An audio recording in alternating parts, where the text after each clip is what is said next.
Eunice Elliott. Eunice, motivational speaker, stand-up comedian, newscaster, author. I run out of, you do everything. And nothing at all. Yeah, you know what? It's like the jack of all trades, master of none type feeling. Yeah. But you're so talented at everything you do, I feel like. Well, let's see if you can podcast. Yeah. You know, I have a podcast. We're about to launch season 5. Wow. Nice. Yeah, my podcast is called Oh No, Girl Yes, which is short for Oh No, He Didn't. Girl, Yes, He Did. It's about my dating life. Oh, so I've seen you on TikTok, and you tell all these, dating stories about some people that do you dirty. They're all 100% true. You're like the sweetest person I know. Literally in the history of the world. And so it makes me so mad. So I got you. It makes me so mad too. This is ice wine. And what it is, it's like the sweetest wine. It's a dessert wine. Yeah. And they wait till the very end to harvest it. It's like the last harvest. So it's very sweet. But I wanted to get something like that. You gonna make me cry for you, in the beginning? That's just how, honestly, it was like, this is the perfect Eunice wine. This is literally the sweetest thing ever. Are you serious? It is. It really is. It literally is. You're going to make me cry. I'm very emotional. Well, good. I'd love to elicit tears. That would be great for the views. No, that is so sweet. I can't wait. Yeah, if you cry, make sure you look in the camera. Yeah. Really? No, you know what? I just cried at my book signing a couple of days ago because the guy that came, he came in with his own copy, and I just noticed he walked in with my book. And I was like, oh, this guy's coming in. And then I realized it's a guy, Brian Tennell, who started the show View of the City, which was like a comedy sketch, parody, satire, Saturday Night Live meets Daily Show about Birmingham. That's back awesome. in 2010. And I had just started doing comedy in 08, 09. I auditioned, got put on that show. From doing that show, we did a fake newscast where I was a fake newscaster. Then Channel 13 invited us to talk about the show. And then I stayed in touch with Channel 13 and would come do different segments, and then was living in Atlanta. And so Channel 13 called me and offered me a job. So it's all his fault. And he came to a book signing, to my point. And I was like, oh, I hadn't seen him in years. So I'm very sentimental. I really love things that are sweet. Literally and figuratively. Thank you. That means a lot. Thank you. That's just. But no, men don't like me. But yes, thank you. Well, that is shocking to me. It's shocking to me too. But let me tell you what I think it is. So every ex I've ever had, or every guy I've ever dated who became an ex, which is all of them, they have all tried to get back with me. And not because I think I'm so great or wonderful, but I think I'm so much more attractive in the rearview mirror. I'm somebody that's really hard to appreciate in real time. I think because it's Tuesday.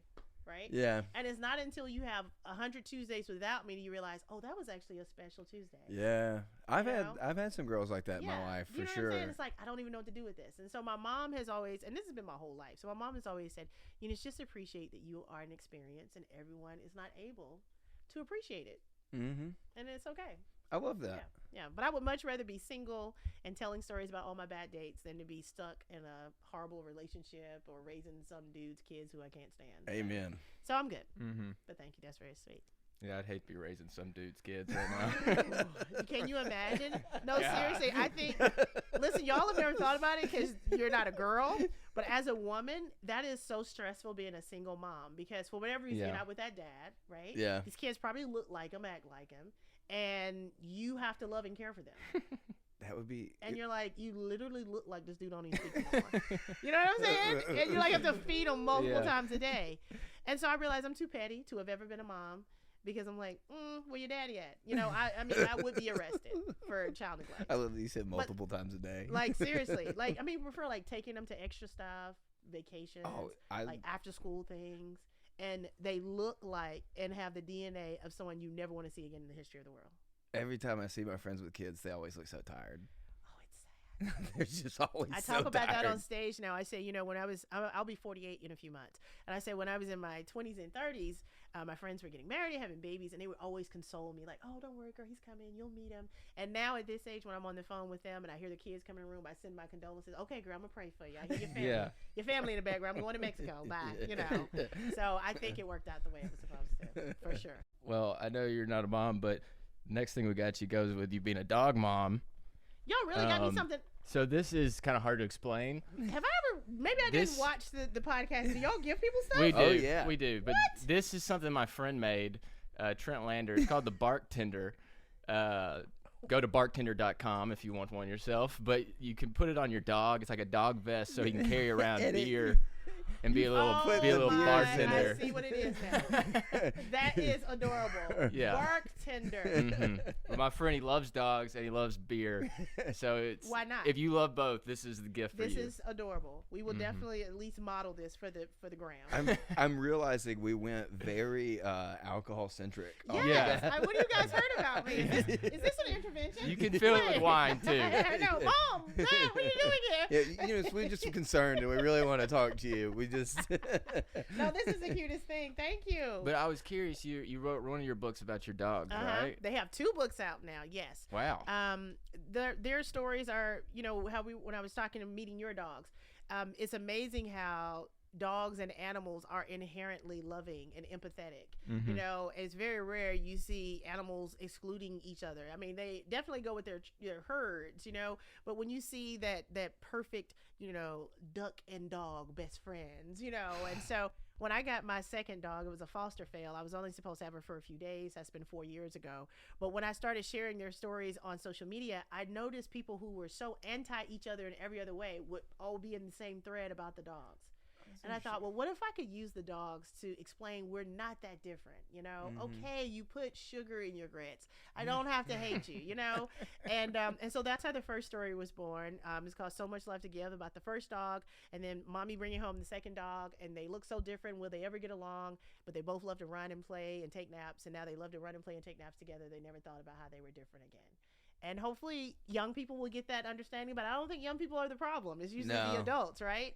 And then their second book is called Being Different is Fun, because I want young people to understand you don't have to be like your best friend. And it's great that your friend can do things you can't do and that you can do things they can't do, and how that makes the friendship that much more perfect because you guys can help each other out in different ways. So my 2 dogs have different, one is a golden retriever, one is a Jack Russell Terrier. So one is big and slow, and one is small, and they compensate for what the other can't do in their friendship. So I might be a golden retriever because I'm big and slow as well. Yeah, I you know what?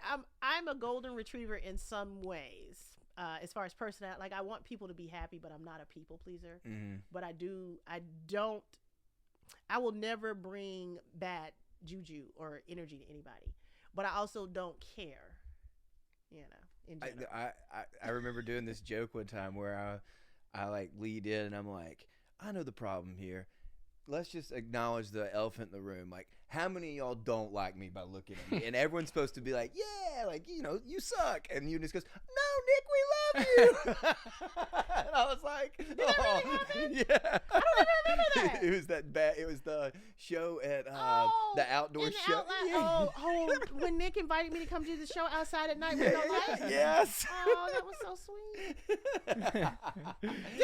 But I really am that way. I really am. So, and that's the other thing with dating. Whenever I meet somebody and we're like, oh, I like you. As soon as it starts getting that crunchy, weird energy, I'm like, well, I didn't bring that. I'm stop. You know what I'm saying? I didn't bring the weirdness. Yeah. It's not me. That couldn't have been me. It wasn't me. I know it wasn't me. So I'm going to stop now because I just do not like bad times. I really do not like unfunness. Mm-hmm. I just don't like it. And so I can be in a room, I could be at a party and just be like, yeah, I would have been more entertained at home by myself. Like, who's the funny one here? Who's gonna be the interesting one? Do I have to do it again? And so I get why I'm alone. I think that's you, though. I think you. Sometimes at a it depends party, the party. Are you There's definitely annoyed parties with where people you're at a party? no, well, like just when you're like, yeah, I'll go do this thing, and then let's say it's even a football game, and your first quarter, you're going, I wish I really could have not been. This totally could It have starts been. raining. Yeah, You're like what am I doing? Like I have 5 hours, so I'm back where I want to be. You know what? I am really bad about that. Even if so I had my first primetime TV appearance last year, and everybody said, "Are you going to throw yourself a watch party?" And I was like, "No, it's not really my thing." And then I was convinced to throw myself a watch party, right? And I spent all this money, catered food, and cleaned up for like 2 weeks, and bought new pillows for the couch, and invited people who I knew would be excited for me, whatever. And as it was over and ending, I was like, yeah. Let's get out of my house, y'all. I wish Yeah, it everybody was wasn't like- here. You know what I'm saying? I mean, I loved everybody was there. I'm glad I did it. Literally will never do it again. But it really was, it showed me I don't want to do a part. I don't want to, because to me, it almost feel like contrived fun. I want to watch this party leave. Yeah. Yeah. I wanted them to leave. if they watch this, I'm hoping they don't take offense. But even now that I'm in a new position, a new transitioning, people say, "Oh, you're gonna have a gathering, a going away thing, or whatever." And I'm like, "No, I learned I don't like parties for me."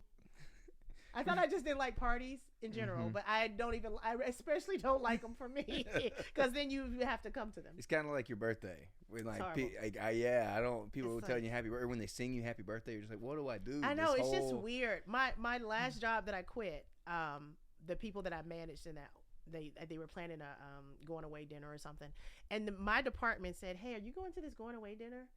And I was like, "Yeah, it's." I said, "You talking about for me?" They're like, "Yeah, it just didn't sound like something you knew about." It's like, no, they asked me could they do it. And I was like, I guess. So they didn't even believe that I was going to be. I was like, no, they asked me. And I said, yeah. Because they know me well enough to know, like, she wouldn't have no going away dinner for this job she's quitting on purpose. Oh, let's get together one more time and spend money. And so I thought it was at 1.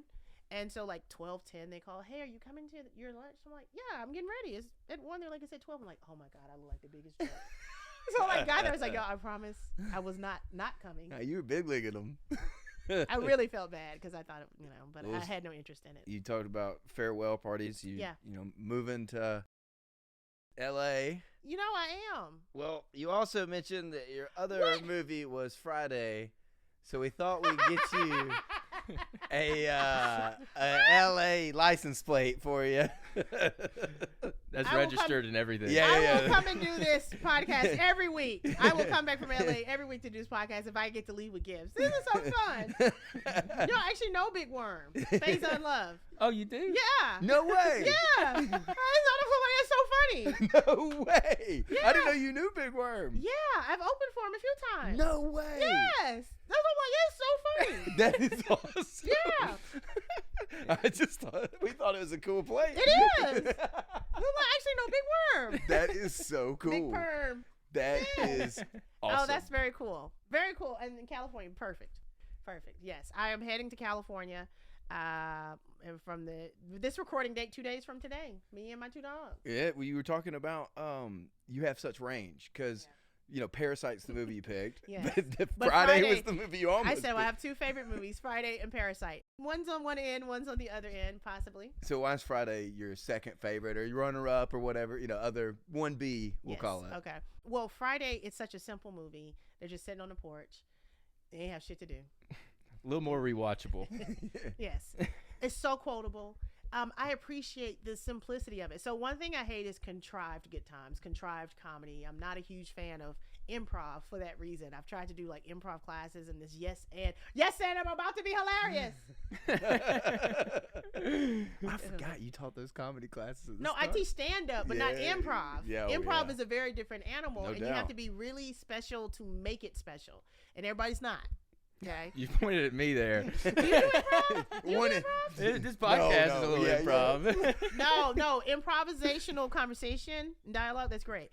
But I'm saying when you have like a group of people, like, okay, the scene is, it's like, I don't want that. There's nothing worse than bad improv. Literally. It's the worst. And I tell my stand-up students, what makes bad stand-up comedy is if you go on stage and say, wouldn't it be funny if? The answer's no. Yeah. Just tell me what's funny. Don't say, wouldn't it be funny if, because that's what improv is. Wouldn't it be funny if we were, no. Whatever you're about to do, it literally would not be funny if that was what was happening, right? But Friday is very genuine. It's very authentic. It's very like, salt of the earth, 2 dudes sitting on the porch and all the adventures that can happen by just sitting on the porch for one day. And it just goes from morning to night, no special effects, and it's just hilarious. I love it. It's to me, it's a perfect movie.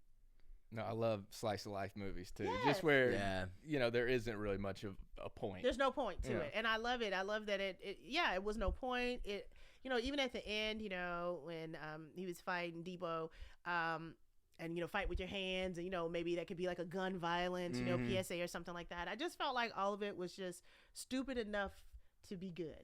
Did you ever open for Pops? I did. I knew he was at the start of a lot. Yeah. John Witherspoon? Yes, John Witherspoon. He was really great. And, I've had this amazing life being in Alabama between Birmingham and Atlanta. But most of these opportunities have happened for me in Birmingham because of the Stardome. All these big names come to the club. So at the time when I was a TV news anchor, then I would get to interview them. And as you know, once you meet me, you're like, oh my God, we're best friends. Yeah. And so it was great to be able to see these people who I've been fans of. And especially like for Friday between Big Worm and Pops, to be like, these are people that I consider my peers and colleagues that I've worked with. But right before he passed away, maybe 3 or 4 months before Pops passed away, he came to Birmingham. And I would always do a Facebook Live before we went on live on the broadcast to kind of just give this authentic behind the scenes as we're getting the microphones put on. And I was like, how you doing? And he was like, I'm kind of tired. And I was like, well, are you paying attention to being tired? He's like, yeah, I'm a doctor. And he was telling me his doctor's telling him to slow down. He's getting older. And it was like 4 months later, he was gone. Man. Yeah. He was great. Yeah. He's But so you know good, what? man. Even when people pass away, right? And you think about how I think in Western culture, we think about how sad it is that people die. I mean, it's devastating, but it's exciting when you love somebody or you're a fan of them that they died doing the thing, right? And how many people will die and will have never done the thing, right? No, it's true. He lived his best life. Yeah. So I'm like, listen, he got to do the thing. That's cool. Yeah. Yeah, I agree. It's our turn now. Yes. So next gift. Wait, is there a number of gifts? Like, I literally never get gifts, so Well, this is like a lot. This is another one based on someone you know, but it's one of my favorite movies growing up. I thought you'd probably recognize it. Oh my gosh. And it's a VHS. Where would you get this? In my collection, I just used to watch this all the time growing up. This literally does not exist. This movie never happened. What? I'm gaslighting you over here. But this is the weirdest, most wonderful. That's the Sinbad Shazam VHS that everyone talks about. Yeah, this movie literally never happened. Yeah. I remember Kazam. I don't remember that one. I know, but the fact that you have this is perfect. Are you giving this to me? Yeah. Oh my gosh, this makes me so cool to have this. I know. I'm sitting here like, I know that this isn't real. I didn't know, and I've seen Kazam, but I was sitting there being like, I didn't know Sinbad was in Kazam. Well, this is one of those, like, what is it, Mandela? The Mandela effect, yeah. That we all have this memory that never happened. That is so funny, and yes, I know Sinbad as well. How cool am I? Right? All these people you know. I know. That is amazing. Do you know anybody in Parasite? Not yet. There you go. That's a great answer. Speaking of people you know. Okay. Oh my goodness. Yeah. Oh my goodness. Get ready. This is the last gift we got for you. It's so fun. This You guys, this is a great podcast. Let me say, y'all gonna go broke. If you don't cry on this gift, you we're think gonna be a little cry? upset. I don't. Oh my God. I didn't even like. We'll see. Turn around for the camera.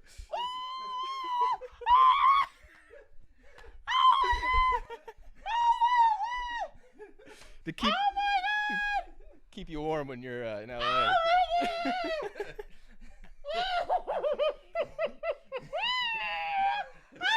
can't even look at it. Oh my gosh. So, funny story about this, Eunice. I can't even look at it. Let's prop him up over here in the corner. I could not even look at it.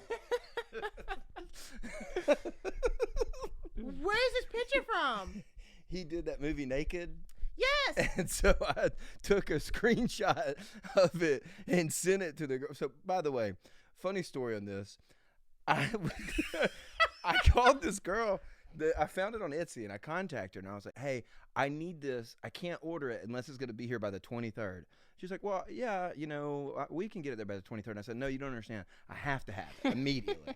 She was like, okay, just send me the picture, make the order, and I'll get it. So then I sent her the picture. Yeah, my picture on Etsy is me, cheesy white dude with a thumbs up, sending her a naked picture of Marlon Wayans Jr. for a body pillow. Being like, and I have to have it now. I don't even know what to say. I don't really. We know you love Marlon. Y'all dated for a while, right? Let me say this. We've never dated. We have never dated. Well, we don't have to put labels on it. Yeah. Who's to say? He's going to die. My phone's over there. I will have to take a picture of this. Well, good for him. He's in good shape. Yeah, he is, man. Wow. Okay, so should I explain Marlon Wayans? Yes, please do. That's so embarrassing. I did see Naked. I did see the movie. I've never seen him naked, and then I feel uncomfortable. I actually feel uncomfortable looking at him like this. We'll blur it out. Blur this part out. Like, I'm literally so embarrassed. I'm literally so embarrassed. Okay. Wow. You made a black girl blush. Wow. First of all, y'all really went all out. So kudos to y'all. I will come do this podcast any day. Yeah, good. This is amazing. This is literally the craziest scare I've ever seen in my life. This is really, like, y'all just could not wait. Like, I was pretty excited. Y'all about could this. not wait to give this. When it came in, I just started cackling. Oh my gosh, Nick. Sometimes you know when it's a home run. You know? This is a home run. This is the most horrible, amazing, perfect, ridiculous. It's actually low-key. When I got it, I hugged it. I was like, all right, I got to get a body pillow. Gosh. Okay. I gotta get a Marlon Wayans. Yeah. You gotta email her again. I already contacted the girls. I need another 5 days. Marlon Wayans. Okay, so the reason why. Okay, so Marlon and I have never dated. Literally, we've never kissed. We never hugged. We ain't never been naked. Okay, so if somebody gave him a body pillow of me, he would probably have a similar reaction.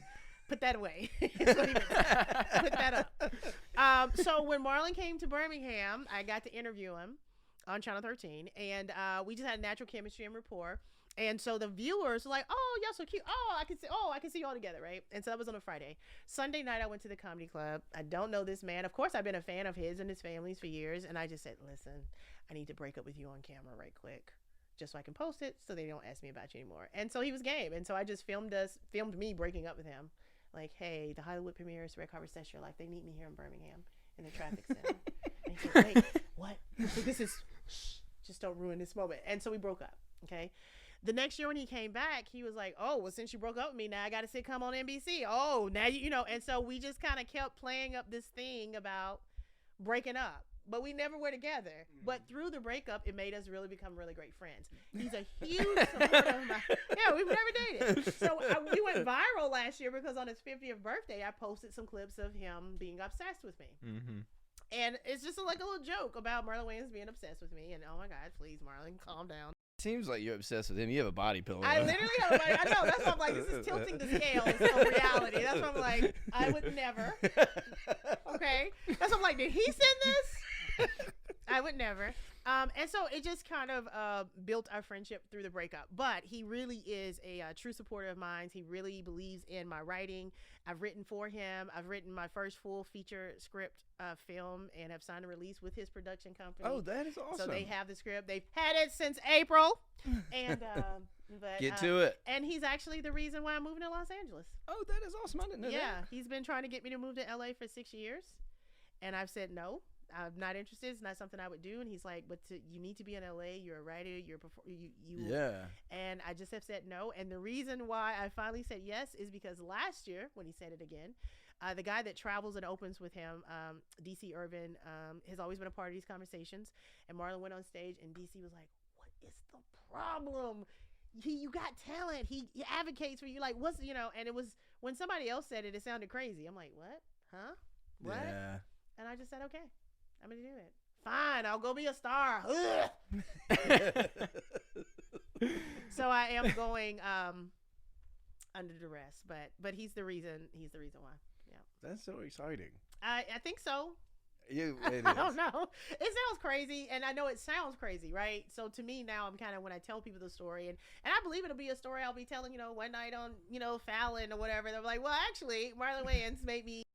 Or the Movie Ruiners podcast. Yes, exactly. Well, this is the clip they'll show first. Yeah. And so I'm excited to see what all opportunities. I think it's just casting a wider net, more opportunities. I've done a lot in Atlanta and here in Birmingham too. So I'm excited to be the new kid on the block again. I'm excited to start a new rumor. I'm excited to be taken advantage of. Get a little play. Because I've decided, so I did the same thing when I graduated from college and moved to Connecticut. So I've decided, to be like completely Miss Alabama. I ain't never seen no water this big. And see if I could, play it up a little bit. Yeah. See if I can get run through a little bit. That's awesome. That's the goal. Well, you're going to have to hide that body pillow, right? I'm like, You'll have to have a closet or something. This is literally, I don't even know how many different ways I can enjoy this. Like, seriously, I don't even. Okay. This is amazing. I'm sending it to him right now. That's hilarious. All right, let's see if he responds. All right, so what are we doing now? We're about to get into the movie. You So want to talk about why Parasite? What made you pick that movie? Oh, it was so different. It won all these Oscars a few years ago. And my curiosity of how is this foreign language film winning all these Oscars? And I'm not a foreign language film buff. Mm-hmm. And I just was curious. And when I watched it, it was unlike anything I had ever seen. Yeah. I had no way to think of anything it could have been like. And so I think the first part of why I loved it is because it was such a surprise. What did you think about it? Honestly, I loved it. Did you? I thought it was... have you seen Barbarian? I have not. But before I said Parasite, were you familiar with it? I was. I had not. So I didn't know what it was. We talked about reviewing it because it has such a big following, like worldwide. Mm-hmm. That it was We're like trying to tap into that Korean market. Yes, yes. And then Squid Games was so popular Right. too, and it was like, okay, I've had a lot of people since we started the podcast have posted about Korean films. There's this one, something about a train where it's like a zombie movie that's a Korean film that's like incredible. So there's just several. It's come up several times. Yeah. So it was an interest to me, but I never had like pulled the trigger. Yeah, yeah. And so I was glad when you suggested. I was like, all right, we'll finally have a reason to watch it. And I was blown away at how good it was. Right? I rewatched it yesterday, and so when I did say Friday or Parasite, I thought, you know what? I know you've seen Friday, but I assumed you hadn't seen Parasite. A lot of people still haven't seen it. Actually, I was just talking to my friend on the way here. He hadn't seen it. It's so as a writer, I look at something like Parasite and I think, how do you come up with this? Where do you get this idea? It was very fresh. Most stories you see, like, okay, I already know what's going to happen. Okay, I already know what's going to happen. There, at no point did you know what was going to happen in that movie. You could never guess, and then, no, it was just very well done. Scary movies for me, I don't know if it's like this for you. There's some that like I can't suspend disbelief for. I'm real bad at suspending. Yeah, I don't believe this is gonna. I don't think Ben Affleck is gonna save the world. Yeah, or whatever. But this, I was like, I could see this. This could happen. Like, and there's even been stories like where families have found like traces of someone like living in a crawl space in their house. I just finished The Watcher, which is kind of similar. They had the tunnel under the house with somebody there. I haven't seen that yet. Yeah, it's based on a true story. Oh, I didn't know that. Mm-hmm. Mm-hmm. I've seen the preview. They make it look like creepy neighbors. It's okay. I mean, I wouldn't say, you got to watch it, but you could just Google what the story that The Watcher is based on and get it. Or you could watch all 7 episodes.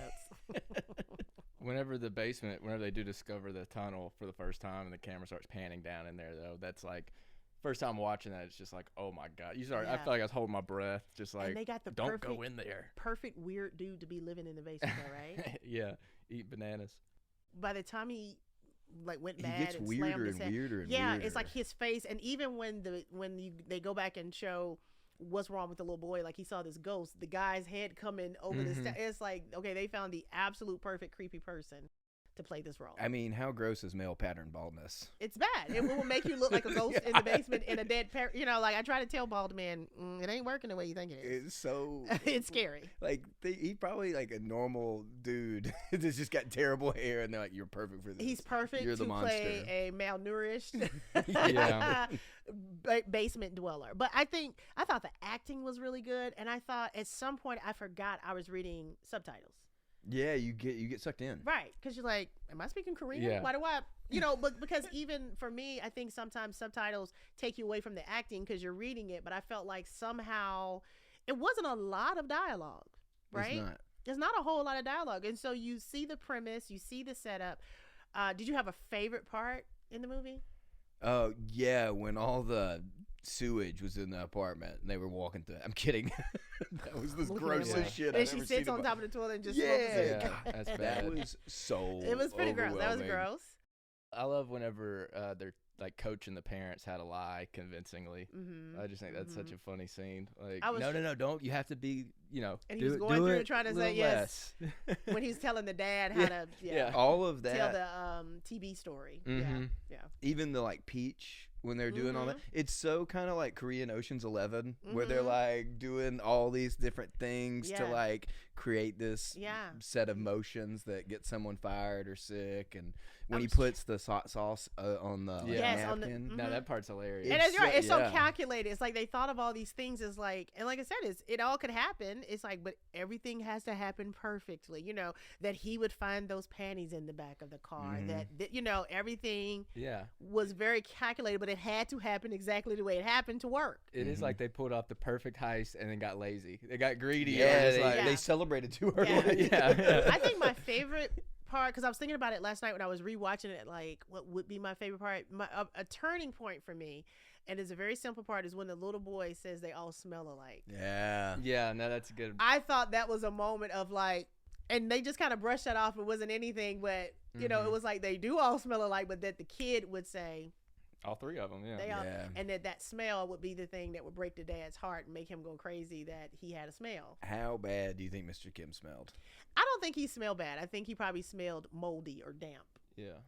You know what I'm saying? Like that basement smell. I don't know. He was constantly sweating the whole movie. Every He time I was, saw right? him, he It was like sweaty. He was turning red. Like I felt like he had a heat to his smell.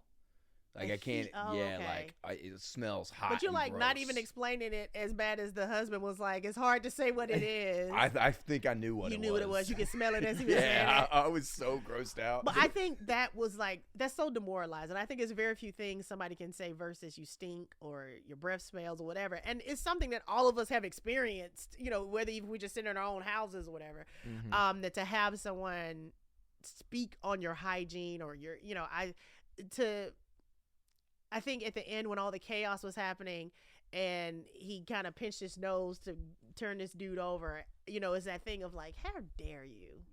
And I think it was still also, obviously most of the movie is about class, the class system. And, but I just thought it's just a very unique story. I love telling stories. I love hearing great stories. And that was just a delicious way to tell a story I'd never heard before, When they're all up under the coffee table, I was just panicking from a standpoint of like all the filth that was up on it, like the broken glass, like there was glass and stuff that they were all like laying, and I just kept thinking about like how long they'd have to stay there and not like move at all. I don't know, stuff like that. I get so that's like, a very minute, claustrophobic. nuanced part I probably wouldn't have thought of. But yeah, you're right, because you had already thrown all that stuff under the table And when they first came so I was in. like, they're just laying on crap. They're under there. They can't turn left or right. I was stressing out for them. And then how graphic that sex scene is.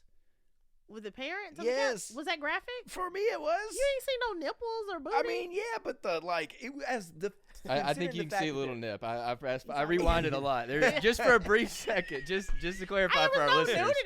nudity. Well, yeah, but it was like from them being actors standpoint. Oh, okay. It I felt mean, very real. They were like rubbing. I mean, yeah, it felt was, like real sex yeah. versus I we're just enjoyed undercover. it. Yeah, I mean, Well, I it was- think in I acting didn't say it sex, was it's not. like they shoot certain angles where sex is implied. You're saying it was graphic because you're watching this. Yeah. This is happening. I'm watching him like Yeah. rub between her legs, and it's Yeah. like, Yeah, see, I never thought about that. And Yeah, it's they're like- acting. They're acting. yeah, this is an actress. So that's- imagine his wife or her husband. They're all at the premiere. You're like, you didn't tell me about this thing. Yeah, weird that you left out this whole camping trip part of it. Yeah, I told you we went camping. Yeah. Yeah, well, I wouldn't have thought that. I mean, I thought it felt like a true slice of life of this is what they would do on the couch watching the kid. I agree. So that was I just just- thought, oh, that was really real. It was real, but I wasn't used to seeing it. That's probably not the sex scene, but just them being stuck in that situation is probably my second favorite scene too Yeah. of the movie.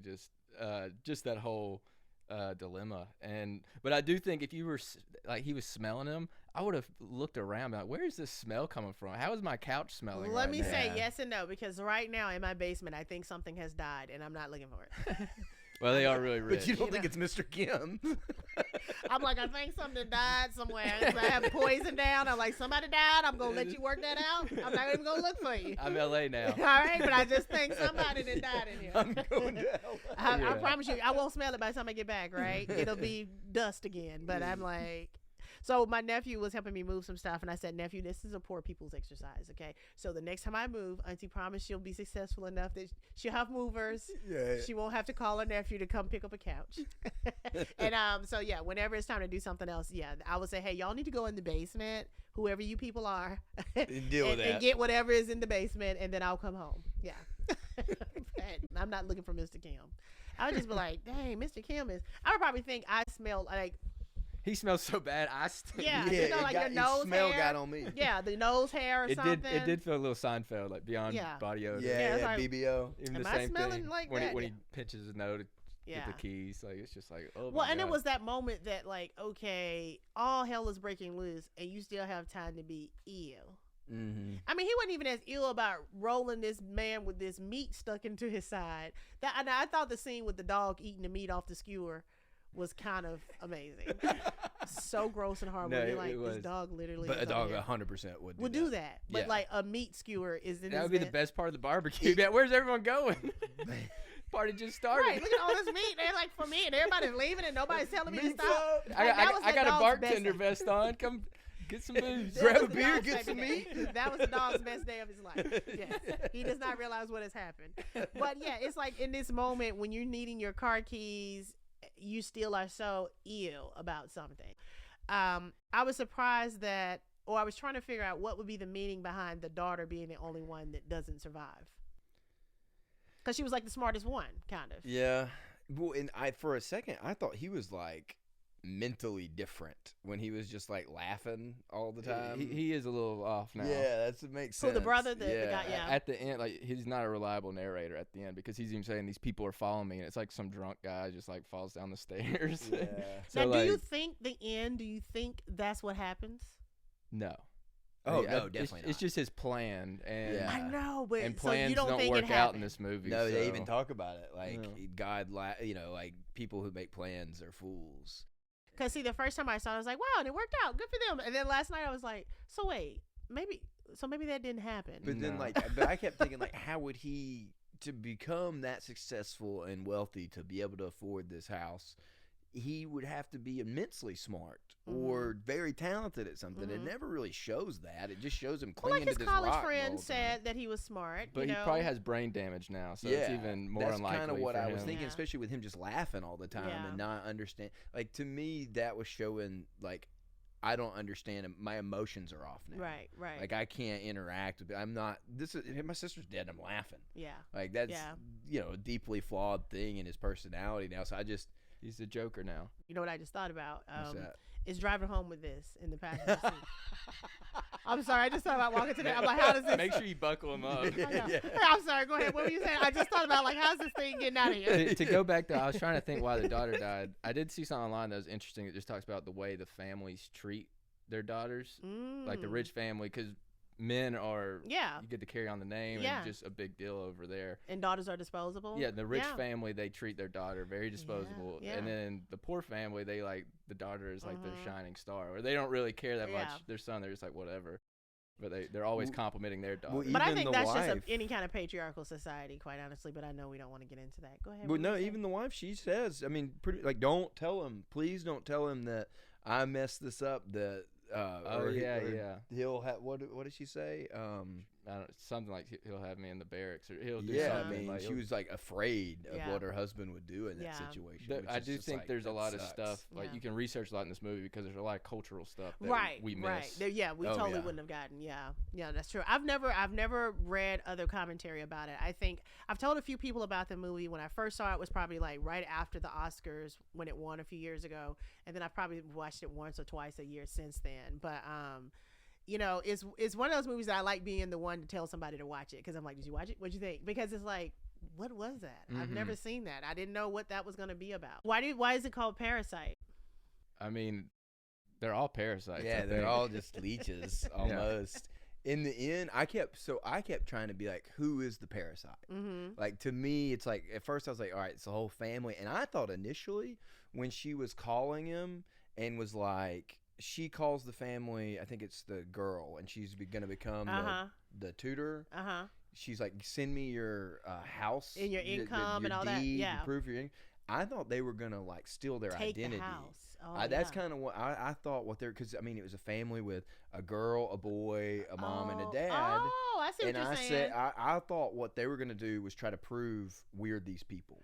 Oh, that's a whole nother And angle. like, this is our house. This is all we have. All your records. Mhm. We've been, and they would have been associated with them for such a long time after working with them that eventually, at some point in time, after years, all of a sudden, I'm not Mr. Kim. I'm so like, oh, that makes sense. I had no idea where it was going, but even like the first half of the movie is like almost like a comedy, like just with watching their plane go, and then when the basement opens up, that's when it feels like, oh my God, I'm not in control here. Like someone else is driving the car and they're going way too fast. Remember when they were sitting there eating that pizza, and that's when you first see the packs of hot sauce sitting there when they were eating the pizza? They have some great editing in this movie where it shows it'll be them It'll be eating like their a pizza, then it switches the fruit or whatever. Speaking of which, what's your favorite? What fruit? Do you have a go-to fruit? You know what? Watching this again yesterday, I'm gonna leave here. I'm gonna buy some peaches. Some peaches. Yeah, I very rarely eat peaches. You got someone you're trying to get out of your life.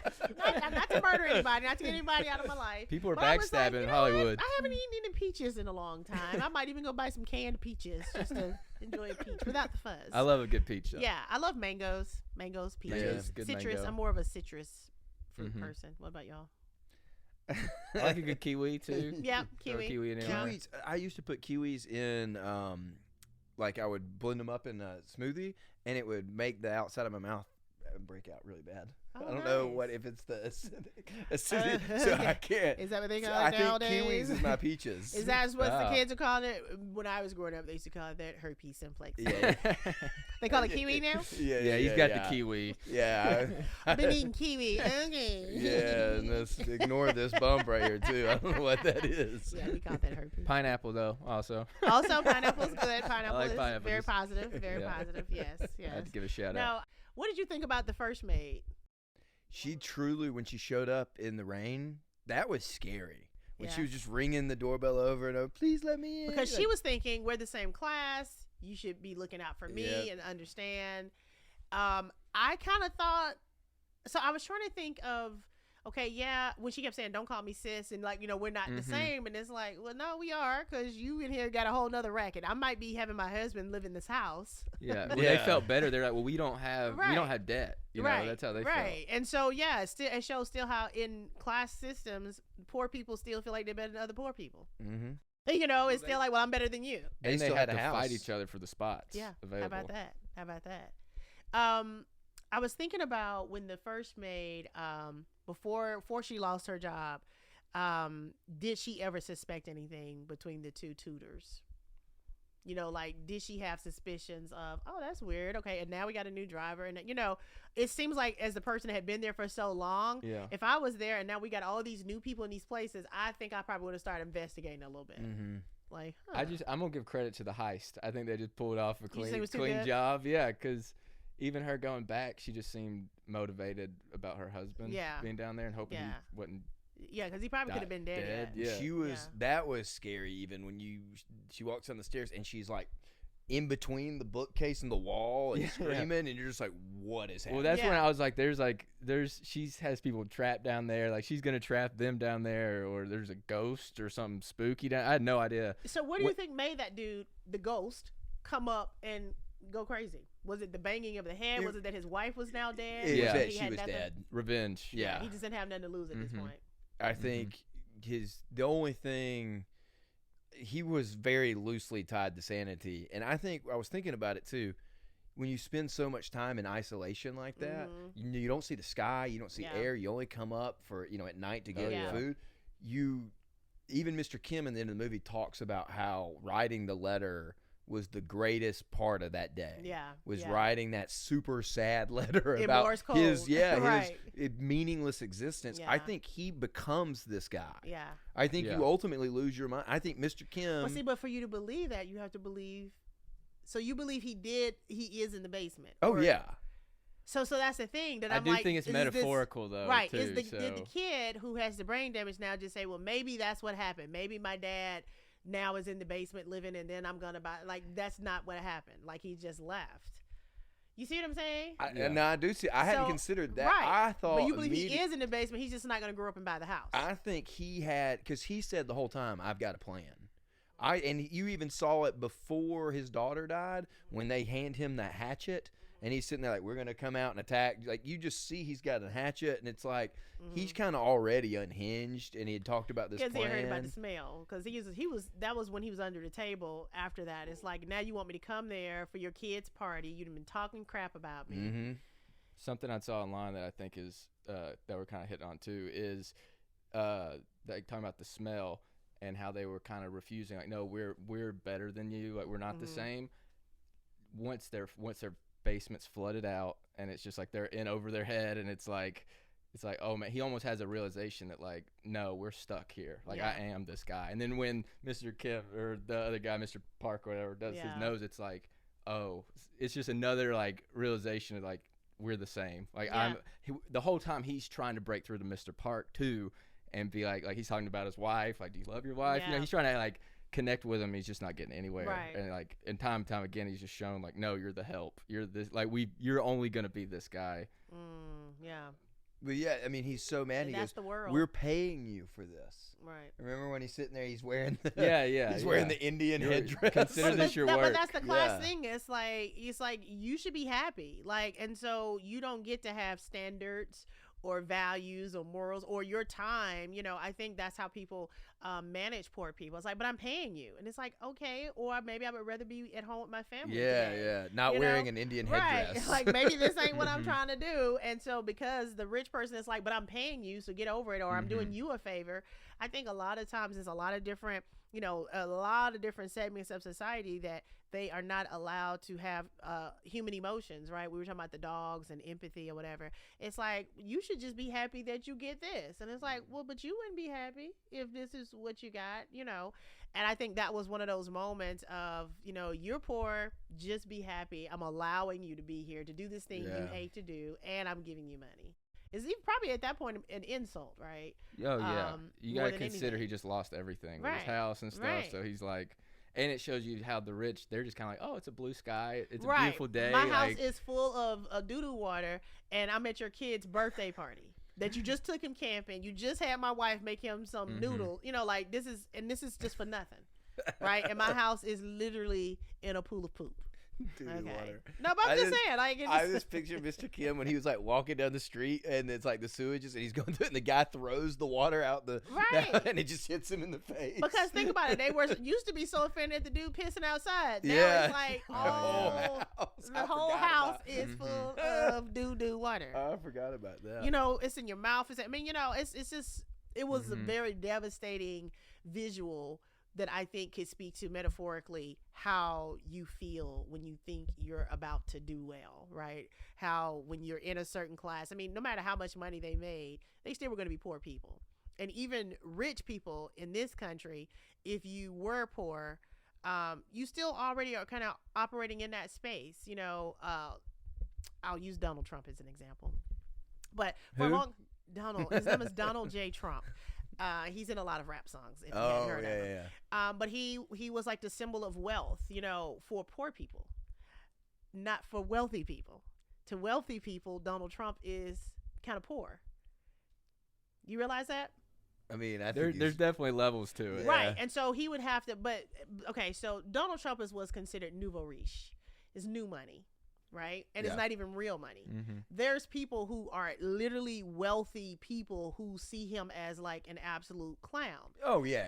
Right. But for poor people, the rappers, the people that we see this wealth as that, it was the name was on everything. It's like, I got Donald Trump money or whatever. For poor people, he was a status of wealth. But he knows that he's sick about the fact that he's not a wealthy person like real wealthy people. And he's always been trying to attain the respect that comes with wealth. And it's like, we know you not one of us. You can have a bunch of money. That don't make you wealthy. Does that make sense? No, I get exactly what you're saying. And I think that's always been his issue is he's wanted to be respected because he was I'll become the president. Right. But he was rich, but he wasn't wealthy. Yeah. And he wanted to be from a wealthy family. He wanted to exude wealth. And so for poor people, he was wealthy. But for wealthy people, he just a dude got a little money. Wealthy people don't want you to know they have the money they have. They're going to have on the raggediest shoes. They're going to drive the simplest car. They're not going to have on any kind of name brand. And the person that's flashing their riches is like, oh my gosh. Yeah. Ugh. You know, and it's a real thing. Now, as a poor person, I have an appreciation for that, right? Watching a movie like Parasite is that thing where the guy who's drunk and pissing outside the window, and they're in here folding these boxes, and they're in this semi-basement. They still are better than that guy. They're still better than the guy that's hiding from his debts. It's still this level of, but you stink to him. It's still not that, right? And they're feeling good because now they eating steak, and they got all of them making money. You're not that. You stink. Talk about the good writing too. In the beginning, the first thing they're talking about are the stink bugs and the extermination. And that's what they were. And no matter what, at least they to did, the rich people. Yeah, they're gonna. I mean, and that's just classism. That's in probably every organized country. I think this is my favorite part. As the garage door lowers and the family's like leaving, and it's like, hell yeah. Yeah, time to sleep. And I'm off the clock. This shot right here is you're like, oh, she's sleeping. You're like, oh, that's so funny. And then when she gets up, you see her husband is there. You're like, oh my God, they going all out. They didn't went all out. Yeah, and then he's reading out. It's like, oh, this is their house for the weekend. The people they got to play these parts were just amazingly moist enough all the time. Even right there. Look how he's napping. And he looks like he sweated through that dang nap. But it's like his blood vessels are broken or something. But even them going around drinking the Voss water, you know, the things that are just so status symbols that what you would do if you had access to it. You know, like, have you ever thought about what you would do when you got rich? Voss water. Is that Voss water? No. Is Voss water classy water? Do I need to start buying it? Yeah. Well, wait. Are you classy? Yeah. Or do you want to appear No, classy? I just want to appear classy. It's expensive water, right? I'm just trying to impress my poor friends. It's sexier than Dasani, yes. If you walked around with a Voss bottle, you're like, ooh. Give me that Dasani water, man. I'm almost done with mine. You see, mine's not even on the table. I inhaled mine. That's some Atlanta sewer water right there. Yeah, people hate Dasani water. Is that why you have it? People say Dasani water is gross. That's our sponsor. Yeah. Thanks, Dasani. But no, people are very up in arms about it, and I kind of think it's okay. Water's water. Yeah, I'm not a huge fan of water, so it all is hard to drink. I will say there's that one water that's in the square. Fiji, yeah. It seems like it's bougie water. But again, it's just because someone told you it was bougie. Is it real or is it just imagined? I think that's with anything. That's with the neighborhood. That's with the zip code. It's like, so being a black woman in America, I have had to have some realizations in unprogramming, deprogramming, right? So when I get worried about money or employment or healthcare, education, anything that's like a big deal here, I just stop and say, girl, this is some white man made up 600 years ago. This ain't got nothing to do with you.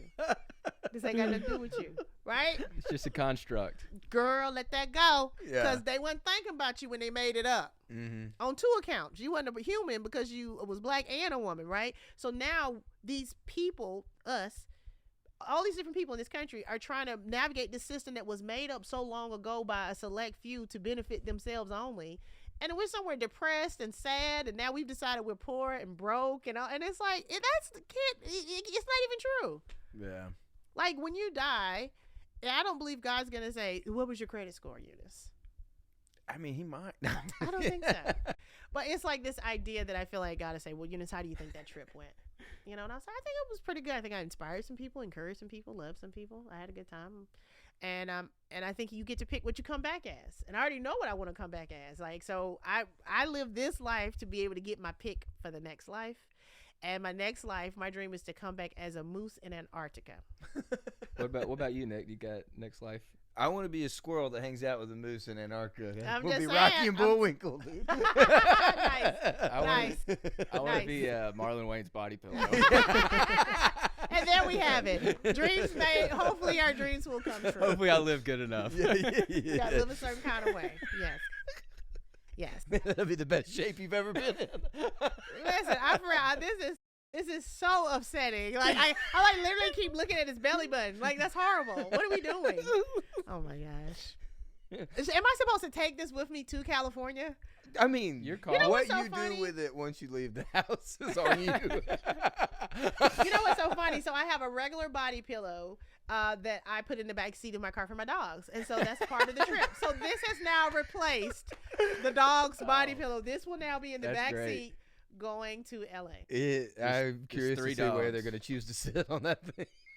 And it's so soft. It really is. Yeah. No. Go on. What else did you want to talk about? I'm actually embarrassed. I keep trying. I'm embarrassed. All right, so in this movie, towards the end, when it shows like he's like all he's got in the basement, it's like books and like more, and it looks like it's on Morse code. Mm-hmm. But if you had to live in a basement like that for a year, what's 5 things you got to have down there with you? Oh, that's good. So a Wi-Fi router and cell service. Are those options? And a cell phone I mean, yeah, you and guys a said charger. 5 So things. that's like 3: the charger, the phone, and Wi-Fi router. All right. And that can entertain me for a while. I would say, are you talking about outside of like food and liquids, waters, or Yeah, like, I mean, I assume you're sneaking up into the house Yeah, to okay. go get that kind of stuff. yeah? So I would probably just say a Marlon Wayans body pillow, and what else could I The need? necessities. Right. Really, I only need 4 things. I know. I was like, Wi-Fi, Maybe a I wouldn't second even- body pillow. Right, I wouldn't even take the 5th. I would say, like, I'm like, this, Wi-Fi, and 4 Marlon Wayans body pillows. and I think I can make it. That's all I would need. Let me just say, these are the absolute best gifts I have ever been given in my entire life. That's like, I'm being awesome. for real. Like, this is literally amazing. Can I tell you a secret movie that I've never seen? Yes. I've never seen White Chicks. Cover his ears. No. I've never seen White Chicks. Why? You just. It's really offensive. So it comes on TV a lot. It is on And lot. I've seen bits and pieces over the years. But I have never seen that movie from beginning to end. Terry People Crews. talk about it all Terry the time. Crews, yeah. Yeah, it's like a cult following for Oh, this yeah. movie. Yeah, Nick had the DVD of that one, right? did have the We DVD. We watched Yeah. that one. I was a big Marlon Wayans fan. I gotta say, for my money, The Sixth Man was my favorite. I was gonna bring that. movie. I'm glad you brought it up. I love the I Sixth love Man. The Never seen Sixth it. Man. Never. Well, Oh it has, my it gosh, has the brother man. thing. Yeah, the brothers. What? Marlon Marlon Wayans is the little brother Antoine. Who Antoine. That's his name. It's who Antoine has to and Kenny. rebound and pass to his brother, and I just always related to that character so much. I was like, Oh, that's that's so funny. that's No, me. I actually have not seen most of his movies. well, you're missing out. I did see Naked. That's why you're the ex-girlfriend. I bet his current Why you girlfriend broke up? watches Yeah. all Well, of let it. me I can say see this. why Marlon left. I know. Well, let me say this. Growing up, huge In Living Color fan, Yeah. and I'm a huge Damon Wayans fan. And Have you seen his movies? yes, I've seen a lot of Damon Wayans movies. But Marlon was like the cute little brother. Yeah. You know what I'm saying? And so by the time he really started coming up, I was like in college or whatever, and it was just like, he was just a cute little brother. Now, I used to have a crush on Marlon when he was like skinny and funny looking. It was around the same time Chris Tucker really started getting famous. I like Mhm. skinny, Yeah. funny looking We had the dudes. fro type Yeah, of thing, and he had the voice, and he was just, and that was just my thing when I was 17. Yeah. And I grew up, and I'm like, I don't get it. I don't get it. So it's funny sometimes because I do forget through our friendship that Marlon is Marlon Wayans. Yeah. If that makes sense. Yeah. Well, anytime you become better friends with somebody, Yeah. You don't like- see him for the thing that you used to see him as or what most people see him as. You're just like, oh, that's right. You do that. Like what the Wayans brothers is on all the time, right? Mhm. And sometimes I'll be changing and I'll just put it on. I've seen a lot of those episodes, but a lot of times it's weird to watch just because it's like, oh, this is stupid. Well, I would think Friday would kind of be that way too for you when you see Pops and Big Worm. You're like, oh, it's so weird. Like, But Friday was different. yeah. I was deep in love with before I ever met any of those people, right? I never really watched a lot of the Wayans stuff, like Don't Be a Menace, White Chicks, whatever, because it was very like goofy, funny comedy type thing. And one, I don't watch a lot of movies, but then two, I would watch it like, oh, this is so stupid. This is so stupid. You know what I'm saying? So Yeah. when you watch like, this is so stupid. So when I see those things now, I see clips now, it's hilarious that he was doing those things like, oh my God, that's so stupid you were doing it. You know what I'm saying? Like, it's like looking through an old photo album with your friend, like, oh my God, did you wear that? That's what I was looking at his movies and like, oh my God, did you do that? Oh my God, why did you do that? Like with the hair, Old Dog, and in Don't Be a Menace while drinking your juice in the hood or whatever. I just watched that this past year for the first time. Oh my god, it's so stupid. The hot sauce scene, I was like, I could do without this. Right. So I look at him sometime, and like I said, he's a supporter of my craft and my art. He's the one who's like, you got to get an acting coach, and all the things that I do. That I'm like, how do you do this and not laugh, or how do you do this and film it and look at it, and how do you tell people to come look at it, So I look at his stuff now as like, my friend, I can't believe you did that. Mm-hmm. If that makes sense. So Don't Be a Menace was a movie that I saw when I was a kid in Blockbuster. And I knew I couldn't rent or anything, but I was always like, I'm gonna watch that movie someday. And I finally watched it. Do you have any movie like that as a kid that you were like saw the cover and was like, I'm gonna watch that? You know what? I won't say that, but like Purple Rain, I didn't see as a kid. It was like adult themed content. You know? And I still haven't seen it all the way through. You're not adult enough. No, I'm serious. I have always just been kind of weird about movies, and especially as someone who wants to get into movie making business, whatever. I love great storytelling. But yeah, it's like a movie really has to catch me like this. Like my Netflix queue, actually my HBO, I have HBO, all the streaming things, right? And most of them say continue watching for Eunice, continue. It's like all these things I started, and I'm like, no, I don't want to. And it'll say, I'm like, okay, stop asking me about that. I'm not gonna finish it. It has to be a real reason why I watch something now. Like now, I have to watch everything all at once. Everything, everywhere, all at once. Yeah. I have to see this now. Oh, you haven't seen it? I haven't seen it. You've seen it? Yeah. It's well, great. you say it like it's an old movie. Well, no, I didn't mean it like it's old. I just. But I know I have to see it, right? Yeah. It's got like 11 Oscar noms. Right, and the It's Daniels worth connection to watching. Birmingham, Yeah, and I actually auditioned for one of the Daniels movies a Did few you years really? ago. Obviously, didn't Which get one it. was it? Swiss Army Man? Yes. No.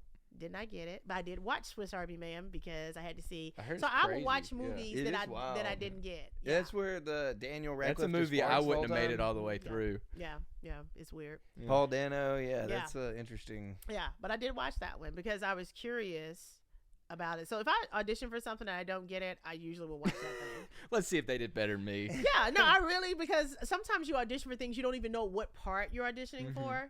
And so I just watch them to be curious, like, who would I have been in this? Yeah. The last thing we forgot. Oh, gosh, we what? got one last gift for you, but Another we didn't make it here in time. Oh. It's like a Sonic tumbler, and it has like your name on it, but Are it's you like serious? it's like it looks like a legit Sonic cup, but like a good Yeti type thing. But Y'all are so cute. But can you talk about acting? But Okay. and that's what a light bulb. Oh, went over like, Nick oh, said. yes, right. She's an actress. I was like, oh yeah, Yeah, that Sonic. thing, that huge chain. so let me say, the Sonic thing came about during the pandemic. So it was like 2020. I sent it. It was a show on NBC or Peacock Network, NBC Studios, called True Story, where they were asking for just regular people to tell stories. And so I sent in a video. The casting agent called me and was trying to flesh out this story. And honestly, the story was, I think, about getting cussed out about some Doritos at a football game. So anyway, the casting agent really liked me, and then he's like, well, do you have any other stories? Because I know my producer's going to ask us to flesh this part, because basically they would get actors to reenact your story. And so as I was telling the story, they're trying to figure out, okay, now where are these scenes? And just nothing ever came of it. The next year he called me and was like, hey, I have a new client and I think he'd be great for it. And it was Sonic. And so he was like, do you have a friend? It started out with 4 of my friends. And then we were trying to get all scheduled to do like a Zoom audition. Like, well, actually just one friend. And I do a podcast. And so I asked my podcast partner, who is my friend, do you want to do this Zoom audition with me? And we did it and we got booked. And so they flew us to Colorado to film it. And it was really cool. I always thought those Sonic commercials where you see the people in the car at the drive-in, or, I always thought they shot those like on their iPhone and sent it in. I didn't realize it was like 150 people crew, and I was like, I need to apologize. I have really thought people was just sending in their videos. But I think they were supposed to seem that way, but it was like all these people working, and I'm like, oh, that's so interesting. But it was such a crazy, unique experience to do it. And then when they start, so basically they have they're not in the car with you, but they have a walkie-talkie where they're asking you, hey, if you could marry a hamburger, what would be your wedding song? And they're just asking you random things. And so when you see the people talking, it's like, girl, if I was going to marry a hamburger, let me tell you what my wedding song would be. So you don't really remember what the hell you said in hours of just answering random ass questions. So when the commercial comes out, you're like, wait, what did I say? wait, what was that? Wait, so at first we were actually really embarrassed because it was coming on during like SEC football. Yeah, that's we were so embarrassed. I think I remember watching with you, and you're So like, I know that embarrassed. person. I didn't know you did that, and I was sitting there. We were watching a football game, and I was like, "Whoa, what the?" It was- like, and it we were seemed so embarrassed. it didn't seem believable though, because like 4 commercials previous, there's a girl from Coleman that was in a commercial. It was Kate Mullaney. She was in a big Oak Ranch commercial, and I was like, "Oh, that's Kate Mullaney." and I know everybody's her." like, Nick And- knows everyone. And yeah, and I said that, and I was like, "Yeah, her mom works in our office," and everyone's like, "Okay." And then like 2 commercials later, it was you, and I was like, "That's you! I know her!" And they're like, "All right, Nick, how many? Like bullshit! You don't know her." Like, Yeah, it we was the believe craziest that, thing. we It was- believe it that was you knew really the white girl cool. from Coleman. We believe you knew her. This hot chick at Sonic, there's no way you know You her. don't know She her. would not know you. But no, it was really cool and surreal, to be watching football games and you're like, or being at a sports bar that comes on, you're like, to see if anybody notices. And a lot of times you're like, hey, look. And people are like, and they wouldn't get it. You're like, that's literally me right now. That's me. But it was cool. And then last year they asked us to come back and do more commercials, and I got COVID and couldn't go. Oh, no. Last January, actually right around this time, and we had to do another COVID test. They booked the flights. They were going to film in LA this time. I actually had booked a night for Crack 'em Up Thursdays at Comedy, all this for this LA trip. Marlon had just bought his new house in Encino. I was like, cool, I'll be in town, come by the house. And I flunked my COVID test, That stinks. and they never rescheduled it. Ouch. Are you gonna continue doing stand up? I would assume, and get all that lined up out there. Yes. Heck yeah. Yes. For me, stand up is I won't say the easiest thing I've ever done, but one of the easiest things I've ever done. And I always tell people, anything I do, whether it's writing a book, stand up, anything you see me doing, it's easy for me. I don't do hard things. I don't exercise. I don't ride bikes. I don't climb mountains. I don't raise children. Like, those things are hard, right? And I'm like, I see people doing these things. I'm like, oh my God, that is so hard, Yeah. So when people see me doing things, I'm like, I literally do the easy stuff. Yeah, I'm only doing. I'm taking what's the easy road out. 100%. Same. People are running marathons and stuff. I'm like, God, that looks hard. Do less.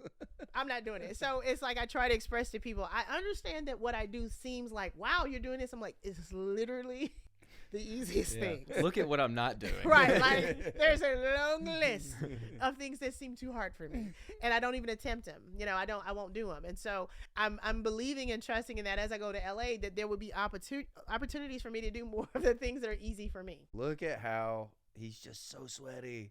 It's his blood vessels in his cheeks that make him look so ruddy Yeah. or ruddy, whatever that's called. Yeah. They're probably eating some gnarly food. Oh, this is too. your scene you like. This I don't want to watch it with you. Though. Nah, I'm scared it's my... we'll get through this rubbing on each other. I don't know if I want to sit here and watch you watch this All scene right. and see how that You're goes. missing the Yeah. split second of nip. Yeah.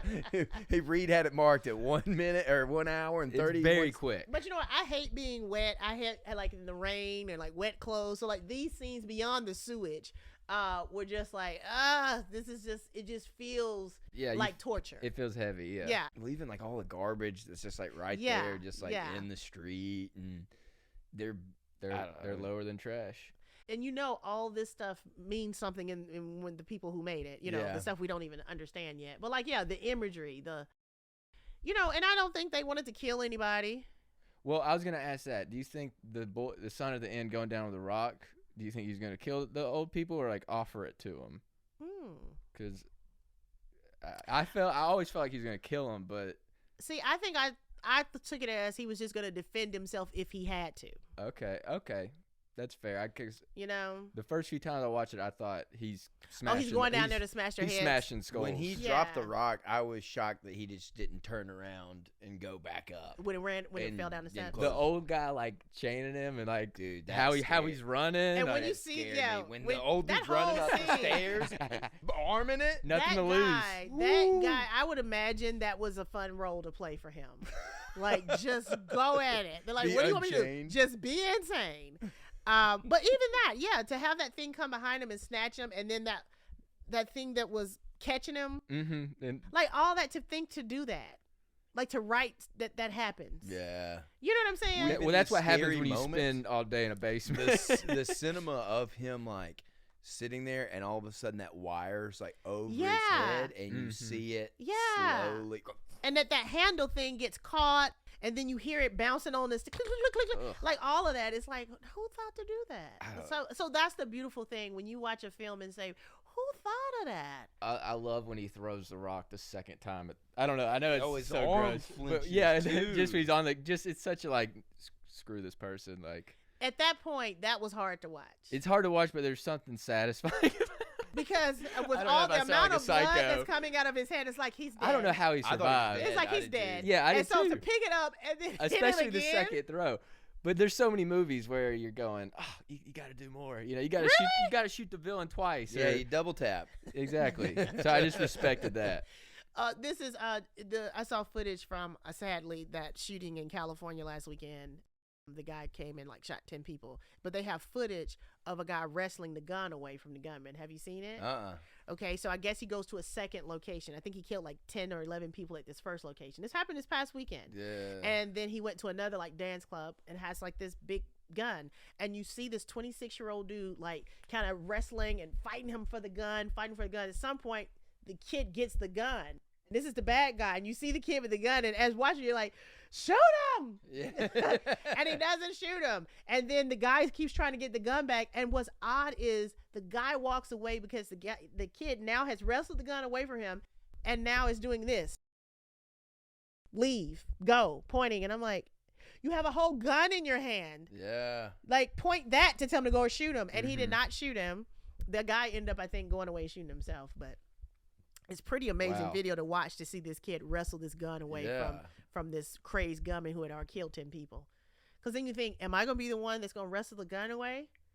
And then you think, well, if I don't, he's going to shoot me, so might as well try, I guess. Yeah. I don't know. Fighting for your life is such a scary thought. Right, because it's such a split-second moment. Do you have the wherewithal to fight or just, I don't. Like in this movie, when the girl gets stabbed for the first time, or gets stabbed in the heart, it's kind of funny. She hits him with a cake, but right, that's the reflex, right? Yeah, it's like vaudeville. But there is a guy that runs over and tries to help, and then he immediately gets stabbed, and then no one else helps again. Right, and and I'm even watching that, going, oh, that poor guy. Like he's trying to help. But would you run? I would run. Would you run away or run to danger? I would run. I don't run to danger. Would you run? Would you say, I think I can take this we were at guy. BJCC. We thought we heard gunshots go off. I didn't run towards the shots. You didn't? I run towards my dad. Yeah. My dad wasn't even running towards the shots. He was aimlessly walking towards it going, what's going on? And I had to grab that. Dad, there's gunshots. Let's go. Yeah, I was the first one out of the He building. was like, It takes a lot to think he quickly. was the classic white guy experiencing his first What's going gunshots. You're like, No. Dad, you got to get out. Yeah, Boy. You we got to gotta- recognize. It was fun because gunshots. white people were really shook up, and Yeah. the black people were like, "Oh, this again?" Like, Yeah, it really. I had a buddy I told about it. He's like, "You're such a weenie." I know. It's This like, happens okay, every basketball calm game. down. Like, yeah, chill out. Sad but true. Right. It's that thing of you hear gunshots and you're like, I'm turning the TV up. It's like, it's not like, what's going on? What happened? You're like, Let's look the okay. other way. which is horrible. But I think that I think I'm more of a freezer. I think I'm more of a, okay, it's going to take me a second. I don't know that I have cat-like reflexes to react or respond in real time to danger. I don't know that I do. Yeah, I have don't. cat-like reflexes, and I just want to be alone and like. You do have cat-like Just- reflexes, I but just- none that will in the save your corner, life. Yeah. I just want to not spill stuff. Yeah. Do You y'all just said you like to sit and knock stuff off the cat-like reflexes. Yeah. Gotcha. Let me put that down. Yeah. Do y'all think The Rock is cursed? No. Oh. He gives him the rock. The rock stays at the house when the house Maybe floods. it's good luck, though. I don't think it's. I think he says it's like metaphorical so much. I just think. I think it's supposed to represent like a shortcut to being wealthy and rich. And at the end, he like throws it in the river because he's like, I'm doing it the right way now, or so he thinks. To me, it felt like Jumanji. But no, And but what's interesting when that's you the first said, "Do you interesting- think The Rock is cursed?" Because I thought, he makes a lot of bad movies, but I think he's still successful. Oh, The Rock, The Rock. I was I mean, like, Baywatch wait. was shit. I know, but I think he's still successful. I was He's the most paid actor ever. mean, Let me pick better script. Okay, but no, you're talking about The Rock in the movie. Okay. I mean, he has to work with Kevin Hart. So. I know. I'm like, I saw this online, but it was like the best part of the new Jumanji is when I realized it was The Rock putting the rock in another rock. okay, I wouldn't say he's cursed. Yeah, I'll take the rock curse. If Yeah, that's I think it was good luck. I mean, because things did start happening for them in a very positive way. And then when once he they got lost the the rock. rock is when things started going wrong, really. Well, it was at the house when the house floods, and then he takes it to the house, and it leads ultimately to his. No, I mean, I think his it's demise. if they had more emphasis towards it, I would totally be like, oh yeah, but And that might be a cultural thing that it means something more in Korea. yeah, Yeah. but That Maybe rock. I'm just attaching something to nothing. it's an interesting idea though. Because it's very arbitrary that this rock will keep showing up in so many scenes and have no real relevance. And it's never a good thing. It never, like, I don't see any good, like, well, every it time- comes from a wealthy guy, like grandpa guy. Yeah. yeah. But that's when they all start making money, though. Yeah. When they get that rock. That is true. It's just a good symbol, like for good luck. It's like a rabbit's foot or something. Yeah. like that. And like earlier in the movie, the mom is like scrubbing the rock. with the actor. I missed that scene. No, for real. Early in the movie, like when he first starts going to tutor the kid, the mom is scrubbing that rock. And I remember thinking that's odd because when he gave them that rock, it was kind of like, this is stupid. Why are they giving me this rock? And then when he's leaving, like the next day, she's outside like washing the rock. You didn't see her washing that rock? I missed We it. all need to rewind. It's at the beginning when she's washing that rock. I just kept being like, how disappointed would you be if you got this huge package and you open up as a rock? It'd be like very like. Oh, it's heavy. Well, I don't know. You know what? They don't have much. And like he said, the rock was clinging to him. Remember he said, why are you holding that rock? He said, it's clinging to me. Yeah, that's why I like. So yeah, I think it's maybe a cultural thing we don't know. Ah, yeah, It's that a makes metaphor, sense. just him wanting to be rich too. Same thing. Just a shortcut to it. Like when you have dreams of being rich, even when you know when reality is coming down, you're still going, well, I got to cling on to this dream. Even in not understanding Korean, the sound of the language that I think lent itself to the story, if that makes sense. You know, I don't know that this movie would have been as effective in English. Well, I think it's the class too. Yeah. Because they have such an emphasis on studying hard. A lot of the books you see in the basements, because that guy's like failed all these like exams, so he couldn't be a doctor or whatever he was trying to be because it's just so competitive there, and we don't really. I don't think we're near as competitive that way. No. We kind of glorify. Listen, don't get me started on the American education system. No, we don't have time for that. That's But a whole nother podcast. Yeah, I was gonna say, but we definitely are the dumbest. I'll just say that for the short version. Be clear, we're the dumbest. Yeah. Got to be number one at something, baby. I was gonna say, but listen, back to my deprogramming. What you don't know won't hurt you. Well, that's what I was going to say. That's the issue is when the American education system was set up, it was around the industrial complex revolution when you got all these workers in the factories. Well, how do we keep workers in the factories? Well, they helped develop the education system that would keep workers in the factories. And then that's how we are. We're not educated to be global citizens. We don't speak but one language, That's true. barely. We don't understand things. You want compliant citizens. And that's what the American education system provides, our worker bees for the rich people to stay rich. So then when you see these international people coming over, they have to speak 3-4 languages to even graduate high school fluently. They travel internationally like on purpose, and so they're just so much more worldly and, more cultured in so many ways where I think for us, we're this great country that so many people want to come to. And so we are sometimes just kind of stuck here. Like, we're the best. We're number one. And then what? We're kind of that guy that was like popular in high school and just still living off that. We're Biff. We are literally Biff from high school. Still wearing the Letterman jacket. Can't button it. That is a really great. That's great because Biff turns into Donald Trump in like the second one. There you go. And that is and scene. We have written the story. No, somebody said America is a third world country in a Gucci belt.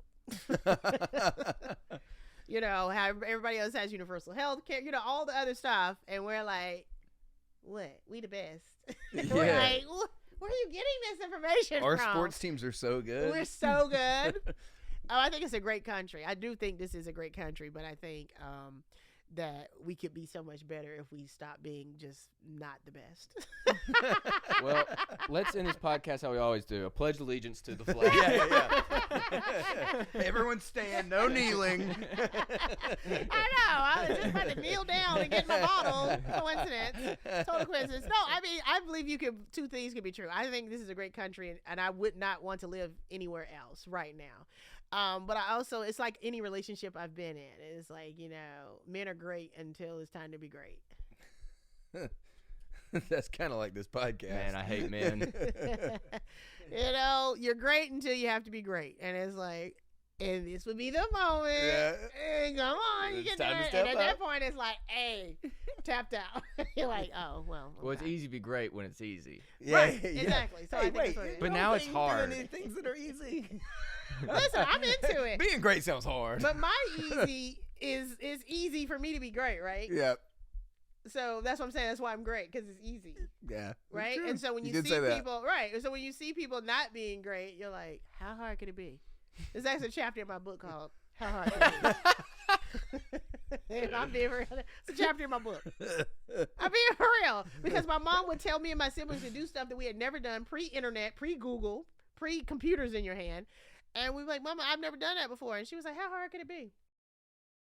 And so you grow up thinking you can do stuff. Yeah. No, Because you approach things it's you've good never mantra. done, you've never seen it, and you think, how hard could it be? I like that. That's actually Yeah. Another chapter in my book is called "Worst Thing to Happen Is You Got to Do It." So we would have these ideas. Oh, I was thinking about this. And you say, write it up. Go tell your teacher. Worst thing to happen. They say, yeah, and you got to do it. And you're like, so I grew up not suggesting or having ideas because I didn't want to do it. It's like I have a great idea, but then I got to be quiet about it. Right. And that's kind of what this new part of my life is. It's like, God, I'm going to have to go out here and be a star. God, dang it. Well, it's such a burden. Yeah. Right, because I feel like worst thing can happen. But I grew up and learned that the worst thing that can happen is not that you got to do it. The worst thing that can happen is that you never do it. That's the worst thing. Well, with great, what is it? With great power comes great responsibility. You give it to the Uncle I like Ben. it. Yep, I know, give it like to the what? Uncle Ben, dude. I almost said with great responsibility comes power, but I'm glad Yeah, you saved me you're on gonna that one. you can take a turn there. No, this has been really fun. This is cool. Yeah, thanks for I mean, coming for real, on. this has been transformative. Well, thank you for coming and taking time out of your day when you could be packing or other stuff. I know. Thank you for coming and visiting with us. I will let you know I have Where- not started packing yet. That's how professional Where I am. where are you rubbing on I'm that? just saying. What are you, this guy from the movie? We're going home. We're going home. Well, where can we find you and keep up with you? Okay, I'm on all social media under my government name at Eunice Elliott. Awesome. Everything. Everything. Sweeping declaration. At Eunice Elliott. My website is euniceelliott.com. Well, we look forward to keeping up with you, Eunice. Thank you so much for Thanks being for here having me. with us. This is really fun. For real, this has been so cool. Well, we'll have you back when you're in town, so just let me know. Price just went up. Watching movies till we die. Oh, this woman is a badass. We didn't talk about her enough. When she kicks her down the stairs. Oh, that's what I meant to bring up. Oh. It's just like she has kung fu like out of nowhere, like a Well, see, perfect. I think that was a natural thing. I probably would have. That's a cultural right. thing It's too. like, okay, this lady is right here in here, and you coming up these steps, you just got to go back down. I don't think she's trying to kill her though. It was like the perfect kick though. I rewinded it 10 times because she was just like while holding a bowl of ramen or whatever. Yeah, because see, at this point, he's walking away. Now it's like, you know what? I'm just mad at you. It's weird. He's like satisfied for a second. Right. Well, then it's just like what In the that hell? moment, it's like, now what I smell like, bitch. What I smell like now, bitch.